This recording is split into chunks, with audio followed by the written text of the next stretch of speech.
to truly be in flow, to have a flow of God's creativity, God's infinite potential for you in your life, we have to have an awareness of our oneness with God.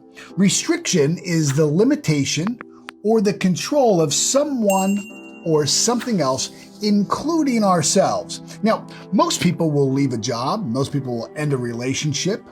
Most people will kind of bail out on a business opportunity if there is a limitation or a restriction placed on them.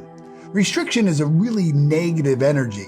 It stems first from resentment. Resentment is any negative emotion towards any person, place, thing, condition, circumstance, thought, or idea. That's what resentment is. Any negative emotion towards any person, place, thing, condition, circumstance, thought, or idea, dead or alive. I mean, we can have resentments to people who've died. We can have resentments against our own goal, against our own dream. We can have resentments against ourselves. Now, resentment is energy, and energy only does two things. It expresses itself and it expands. And resentment energy expresses and expands into restriction.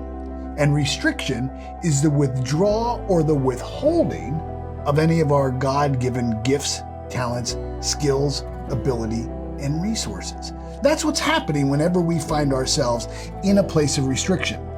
But of course, we are given full dominion over all things.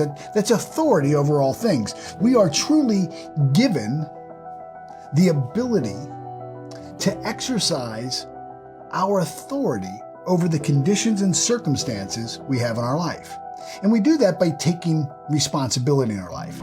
As a matter of fact, I think that one of the reasons why we find ourselves in restriction is because many people are given responsibilities and not the authority to carry out those responsibilities. I've often said that my definition of torture is to give someone a responsibility and then not give them the authority to carry it out. So we want to understand that restriction is not a natural state of our being. Our natural state of being is to be in flow. In flow in our health, in flow in our relationships, in flow in our business. We think of cash flow, right? When cash flow is good in a business, things are going well in the business. There's a flow in our spirit.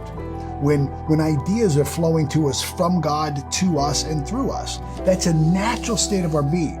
God's blueprint for our lives is for us to have freedom and flow of everything in our life. And it all begins really with this idea of flow.